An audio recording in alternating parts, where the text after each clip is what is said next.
You know what time it is. It is sipping with Sue time, and I am back from my around the world 30-day vacation.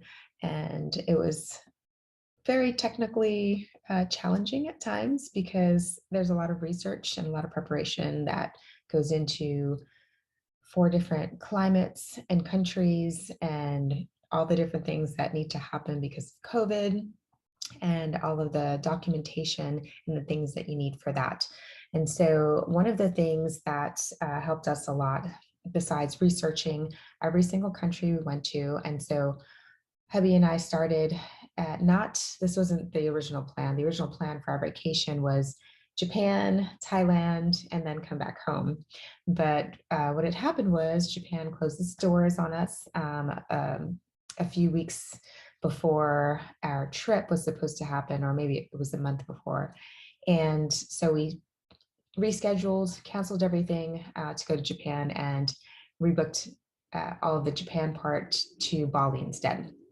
And so we had a lot of reorganizing to do, and then of course right before our trip, Japan's like, we're going to open our doors again. Well, we had already rebooked everything, so a lot of moving parts and pieces with this trip.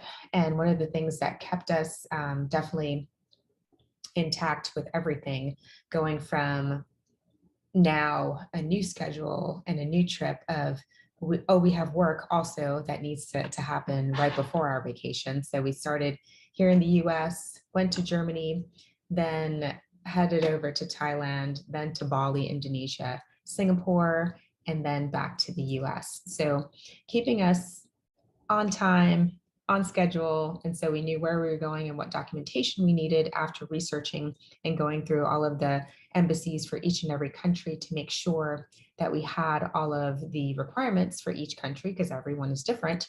We used TripIt. So TripIt is one of the applications that we actually used a few years ago. We stumbled upon it.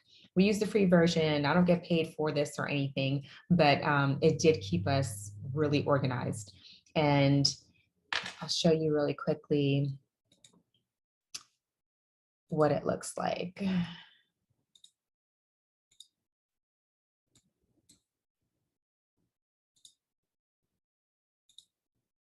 And so TripIt, you've got your app. We have our Asia vacation. We put in all of our information as far as confirmation. So once you have a confirmation code, you put it in there and then it auto-populates the entire trip. So it's really cool. It puts all the dates in there. You've got a COVID-19 summary also. So some of the vaccinations not required in Germany, UAE required a QR code as opposed to, and a health pass.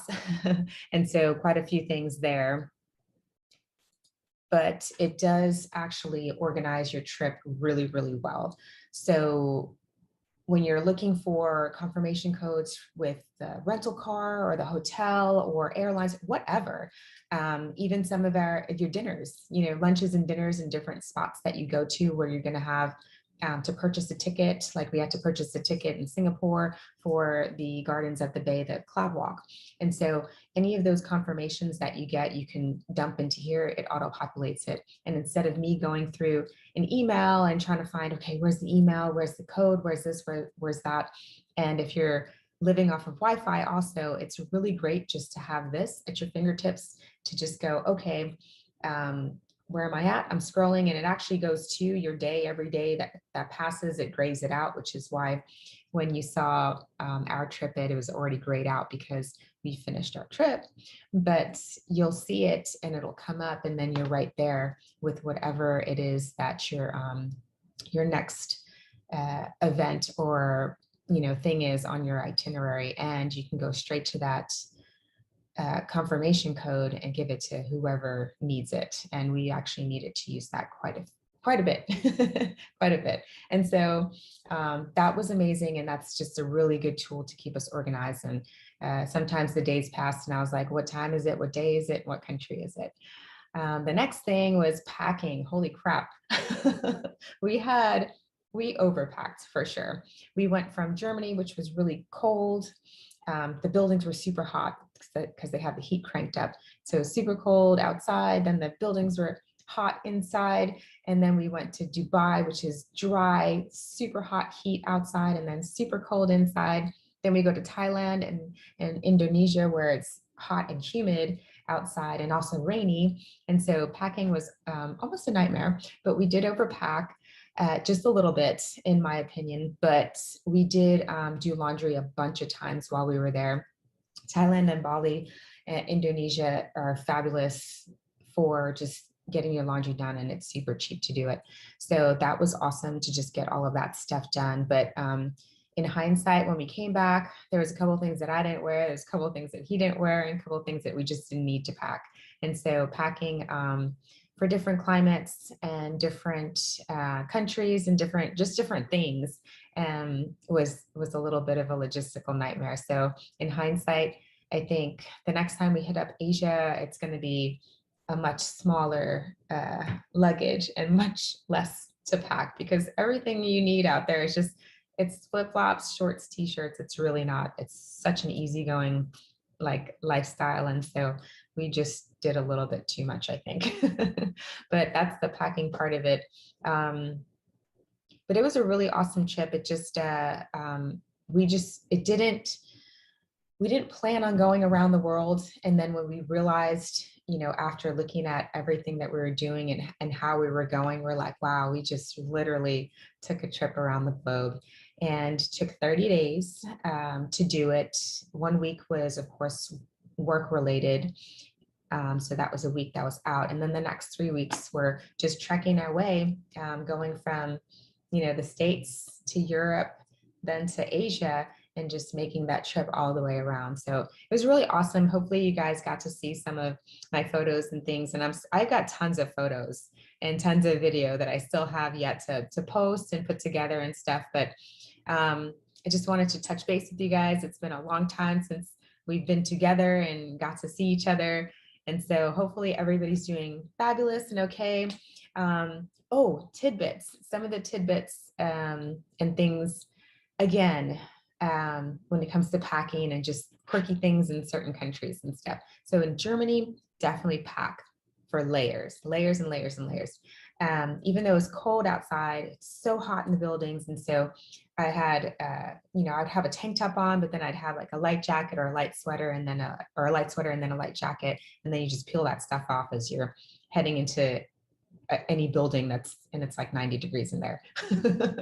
Going to Thailand, it's very, very imperative for you to have these if you're a female and using a public restroom, because they don't have toilet paper a lot of the times in some of the gas stations and whatnot. So you'll pull over driving along, and then you'll hit up a gas station. They do have restrooms everywhere, so it's like awesome. But they don't have a whole lot of toilet tissue. And so those little Kleenex packs come in super handy, along with, I've got, hand sanitizer should go without saying. So hand sanitizer, but those packs are like really, really a big deal. I mean, I remember when I was in Japan, the public restrooms, it was the same. It's just, they run, well, anywhere, I guess, you run out of toilet paper, but over there, there's none. So that was a big thing. Indonesia, I got bit up like crazy. Mosquitoes love me regardless, but they really loved me there. And so one of the big things that I was doing was not only just having the spray, because they gave me spray and it was natural spray, mosquito repellent, but I brought the little rings with me and I didn't put enough on. And my sister laughed at me because she's like, did you look like one of those ladies with like 40 like colored like necklaces on your neck? And I was like, no, but I had one on each wrist and one on each ankle. And when I actually did that in the beginning, I didn't do that. And so I got bit up like crazy. And then towards the end, I was like, okay, I'm only here for, however many more days. I should probably be using these bracelets that we brought for me to not get bit by mosquitoes. And so I put one on each wrist, one on each ankle, and then magically I didn't get bit up by anything. Okay, so that was the big thing. Singapore is really modern and westernized, so just it's fun and there's so much good food. So no really like, mind-blowing things there. I think everybody knows that. But if you get there, you have limited time, there's well, there's a laundry list of Michelin rated restaurants, Michelin rated stalls, the food markets and stuff. And so they're all Michelin rated, but some of them are like the restaurants at least need a lot of time in advance to go ahead and book to get a spot in some of these restaurants that are absolutely amazing. So definitely if you're planning a trip to Singapore, you don't have a lot of time. Even if you do have a bunch of time, there's so much, it's like a foodie's paradise. Give yourself some time to go ahead and make sure that you have your reservations in place for these restaurants. And then we headed back home. So now we're back. Now I'm here. I can't cheers you guys because I'm just trying to hydrate. Jet lag has been a little bit of like up and down. We slept on the flight on the way back. It was 15 hours from Singapore to San Francisco. And I got a good like 6 or 7 hours of sleep, but it's like the nights before and everything trying, you still get jet lag.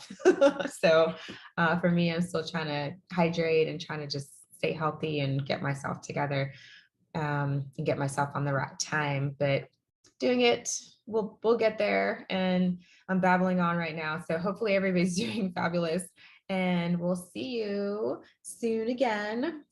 Mwah. And so take care, you guys. We'll see you next week. Have a good Friday. Have an amazing weekend, and we'll see you soon.